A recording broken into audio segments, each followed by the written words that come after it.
Oh, is it backwards? No, looking great. Can I see my legs? All right, we're in. Okay. All right. Let's go. Good evening. My name is Alexis Sikkema. Welcome to an honest conversation about Post-Grad. This is my guest, Rebecca Romano. Hi. I should have clapped for you. Sorry. It's all right. Becca, how are you this evening? I'm great. How are you doing? I'm so good. It's good. Just had a milkshake, Really Living good. my best life. Yeah, that's good to hear.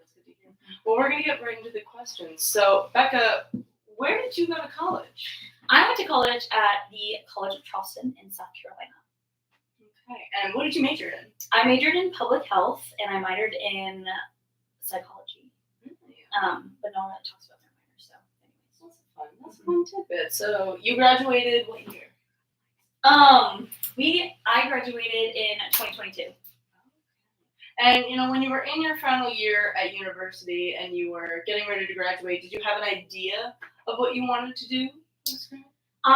So my original plan was to do nursing, but I wasn't 100% sure. So that's why I did public health instead, because I felt like it just opened a lot of different doors. I got to work for a nonprofit that catered towards underserved communities with kids and stuff, which was awesome. And now I'm doing ministry. So yeah, I had no idea what I actually wanted to do, but I knew I wanted to help people. So can you talk to me a little bit about what it took post-grad to find the job that you're currently in? Because I know a big concern that people have when they graduate college is navigating the job market for the first time, finding that full-time position. So give me a little bit of insight about your job search. Yeah. So mine was a little interesting. I was involved with a campus ministry in college called RUF. It stands for Reformed University Fellowship.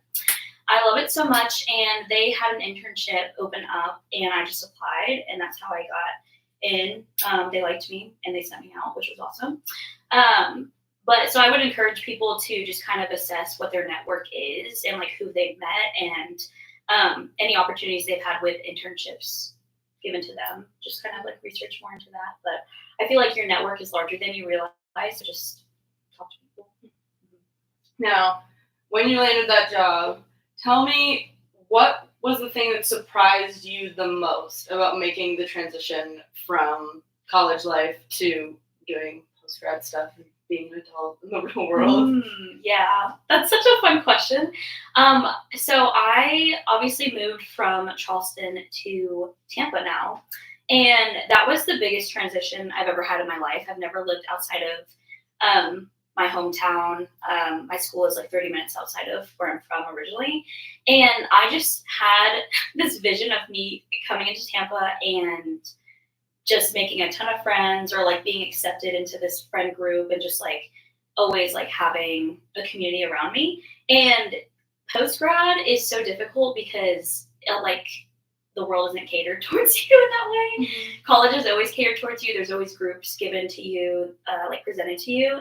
And when it comes to, I think real life, you have to like, I don't know, clubs aren't reaching out to you. They're just like advertised and you have to like meet them halfway, if not more. And so I think that was what was challenging for me coming here is like, oh, I have to show up to like a local pickleball league thing and like reach out and like all those things. And I'm like, oh no, that was terrifying. So that was kind of an unexpected like thing for me. I just kind of came in like, oh, I'm going to have a huge community. And then I didn't, but that was okay because quality over quantity. So yeah. So talking a little bit more about, moving to a new city, obviously you're moving away from family, friends, people who you've been with for a really long time. Can you tell me a little bit about how you kind of, I guess, coped emotionally with suddenly moving to a new city and like not really having any of the support system that you were used to? Yeah. Excuse me. Yeah, I think that's hard. And that's the beauty of like technology now. Like we tend to gripe about it because it takes up a lot of our time, like doom scrolling on TikTok, stuff like that.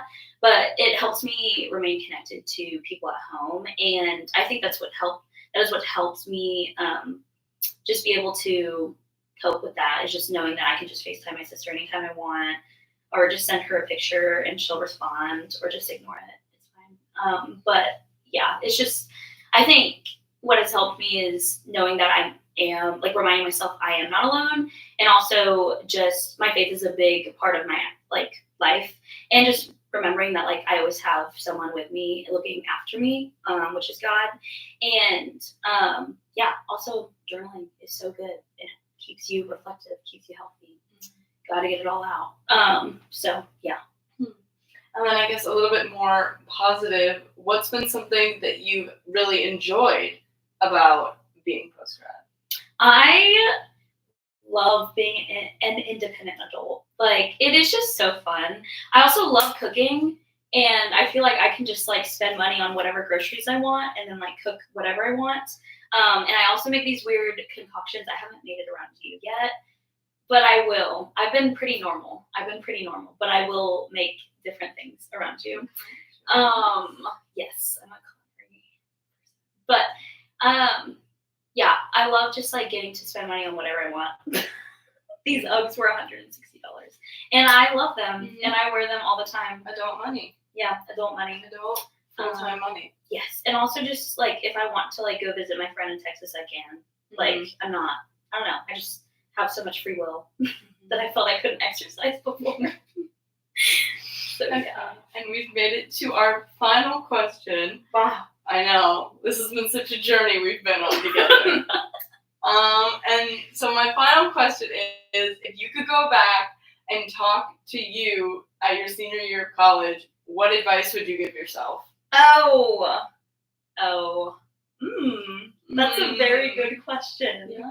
What would I say to little Becca? She was not that. I guess I would say I was freaking out. I was very optimistic, but I was freaking out. And so I think I would just say, hey, girl, it's okay. Like, let's go on a walk. Like, I spent a lot of time just, like, mentally going over and over and over, like, my future. And that was just so exhausting. So I would just probably grab her and be like, let's go on a walk. Just talk a little bit and it'll be okay. So, yeah, I would tell her to just go on a walk. It's good. Walks are good. Yes, walks are very good. Breath of fresh air. Yep. Well, that's all of my questions for this evening. Becca, thank you so much for joining me. This has been such an honor, ladies. This has been such an honor.